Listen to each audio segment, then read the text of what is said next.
in Antarctica, where a bunch of scientists, like real-life adventurers, are busy drilling into the ice. They're after ice core samples, which are like secret messages from the past about our planet's climate. Suddenly, as they drill, the ice beneath them starts cracking like a giant jigsaw puzzle coming apart. The drill begins to sink, and Jason, one of the team, nearly falls into the gaping hole. But just in the nick of time, his buddies Jack and Frank grab him, saving him from a chilly fate. Jack, not one to give up easily, leaps over the widening crack to grab the precious samples. But on his way back, the ice betrays him, breaking away under his feet, and he tumbles down. Using an axe like a superhero, he manages to hang on, and his friends pull him back up. They all watch in horror as the ice shelf splits apart, a dramatic scene straight out of a disaster movie. Fast forward, and Jack is at the UN conference in New Delhi, sounding like a prophet of doom. He tells the world leaders that we're on the brink of a new ice age, one that could freeze everything. The catch? It'll take centuries, but our grandkids will definitely feel the chill if we don't cut down on fossil fuels. The politicians, however, are more worried about their wallets, dismissing Jack's warning as too dramatic. Outside, people are protesting for the planet, while an unusual snowfall throws the city into confusion, hinting that Jack might be onto something. After the conference, Jack teams up with Terry from the National Oceanic and Atmospheric Administration.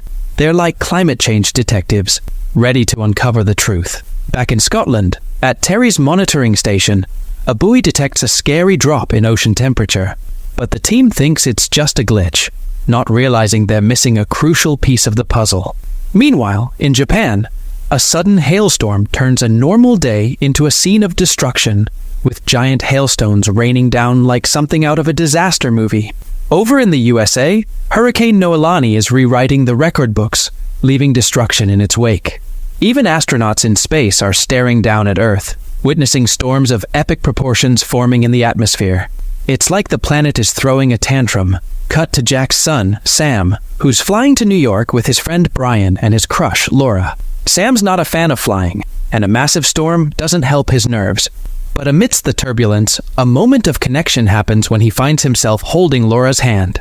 When they land, they notice birds fleeing westward, and animals everywhere are acting weird, as if they know something we don't.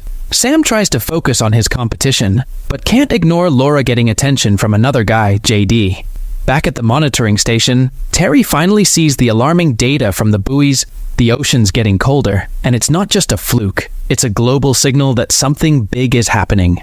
Here, Terry picks up the phone and urgently tells Jack that his theory about the climate changing superfast is actually happening, just like it did back in the days of woolly mammoths. Jack's special computer model is the only one that saw this coming.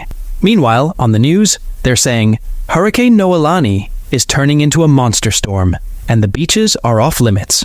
Over in California, a weather guy is supposed to be working, but is hanging out with his girlfriend instead.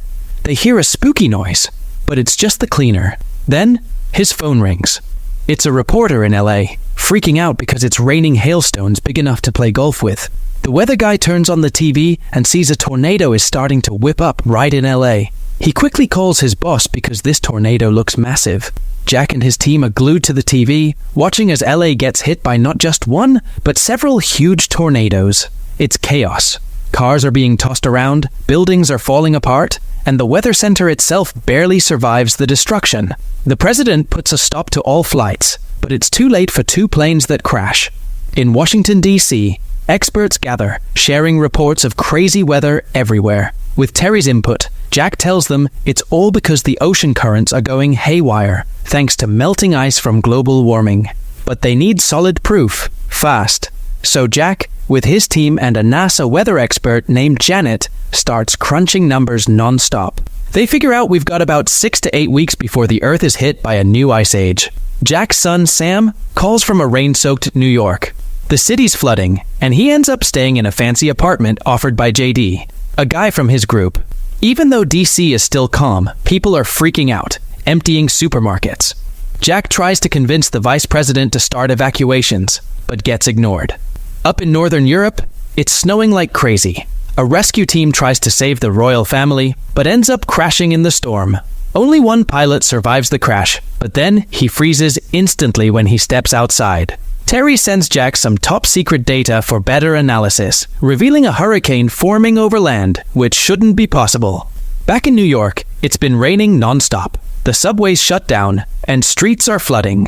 Canada's facing its own nightmare with a sudden ocean surge and storms. Sam and his friends decide to leave their building, seeing the city's a total mess with floods everywhere. To top it off, wolves have escaped from the zoo. People are trying to find safety in the National Library, but a homeless man with his dog is turned away at the door. Cars are stuck everywhere, and the city streets turn into rivers, trapping people in their vehicles. Amidst the chaos, Sam and his friends head for the library. But Laura stops to help a trapped family, hurting her leg in the process. Then, out of the blue, a massive tsunami crashes into the Statue of Liberty and sweeps through the city, taking thousands of lives. Sam dashes back, grabs Laura, and they make it to the library just as the water floods the ground floor. While this unfolds, Jack crunches the numbers and realizes their initial timeline was way off. Instead of weeks, they have just 48 hours before a new ice age blankets the Earth. He shares this grim news with Terry, acknowledging they can't stop it, only try to save as many as possible. Learning of the disaster in New York, Jack plans to reunite with his family. Inside the library, survivors, including a dog, try to find comfort. With no cell service, Sam braves the floodwaters for a payphone to assure his parents he's safe. Jack warns him to stay indoors. The worsening storm will freeze anyone caught outside. The call ends abruptly as water engulfs the phone booth, but Sam manages to escape. Laura and Sam share a moment of warmth, trying to stave off the cold. Then, a surreal sight. A cargo ship glides through the flooded streets, smashing abandoned cars beneath it. Determined, Jack sets out for New York to find Sam, despite the risks. Before he leaves, he's asked to present his findings to the president. Jack advises an immediate move south for those in the north, but faces resistance from the vice president, who is swiftly rebuked by the president's team. Jack outlines a safe zone on a map, beyond which rescue is impossible. Despite the vice president's protests, the president greenlights Jack's evacuation plan. Back at Terry's powerless station, the team resigns themselves to their fate, while in New York, the library group faces a similar blackout. Noticing the floodwaters have frozen, some survivors opt to venture south on foot, ignoring Jack's warning. A few stay, burning books for warmth and scavenging for food and blankets. As the cold intensifies, those who left regret their decision, facing the deadly freeze. Meanwhile, Mexico shuts its borders, overwhelmed by American refugees. In a desperate bid, people start crossing the river into Mexico illegally, until the U.S. president negotiates a deal, trading debt forgiveness for open borders, easing the crisis momentarily. In a D.C. hospital, Lucy, who's been reading to a sick child, hears that the city's panic has caused all the ambulances to vanish. A colleague mentions a cop with a snowplow, but it's clear that won't work for transporting a patient who needs an ambulance. Lucy decides to stay behind, ensuring the child isn't left alone while waiting for the right help. Meanwhile, Jack finds unexpected allies in Frank and Jason, who join him on a daring mission to save his son, Sam. Equipped with gear meant for the icy extremes of Antarctica, they venture out in a truck. However, their journey hits a snag when a roadblock forces them to proceed on foot, strapped into snowshoes and tethered together by a rope. Trudging through the unknown, they inadvertently step onto a snow-covered building. The glass beneath them gives way, and Frank plunges through, pulling his friends towards the abyss. In a desperate move, Jack halts their fall using his axe, but the fragile ice threatens to break. Frank makes the ultimate sacrifice, cutting himself loose to save his friends, plummeting to his demise. Back at the hospital, Lucy's patient finally gets picked up by an ambulance just in time.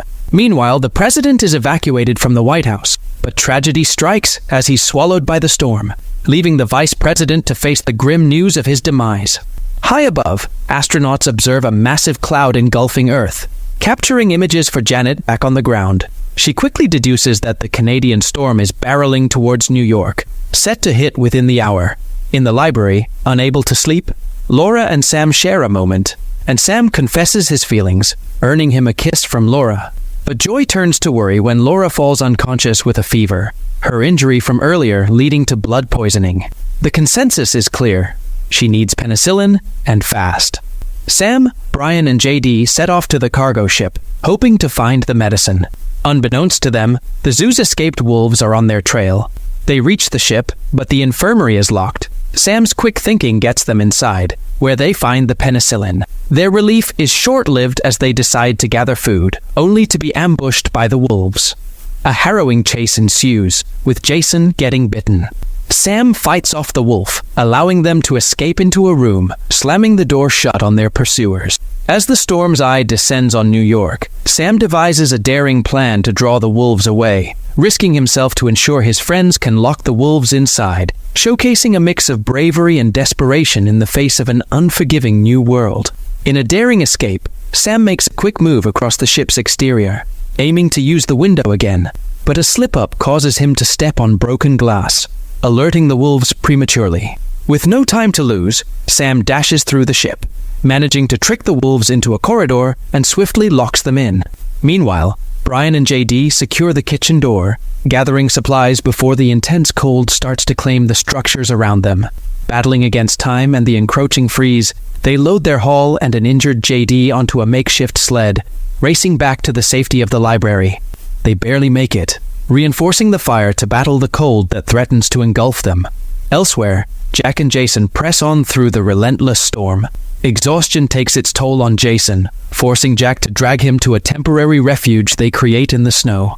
Despite Jason's protests to wait out the storm, Jack's determination to find Sam pushes them forward through a landscape turned eerie with the frozen remnants of the city. The astronauts in space relay a glimmer of hope. The storm begins to clear in Europe, revealing the land once more. On the ground, Jack and Jason find the skies clearing, aiding their journey to a frozen New York, where they're faced with the daunting sight of the Statue of Liberty encased in ice. Navigating the icy desolation, they fear the worst upon reaching the library's location. Yet, refusing to surrender to despair, they uncover a way inside. Their search seems futile until a flicker of light leads them to the survivors, including Sam and a recovering Laura, sparking a tearful reunion. In the aftermath, as the new president, the vice president steps up, changed by the events. He acknowledges his past mistakes on national television, committing to a large-scale rescue operation for those stranded in the northern states. Helicopters soon arrive in New York, rescuing the library group and discovering other survivors. From space, the astronauts marvel at the Earth's newfound clarity, signifying a hopeful yet cautious future. This tale of survival and the human spirit's resilience draws to a close, leaving a lasting message on the importance of unity and vigilance in the face of global challenges.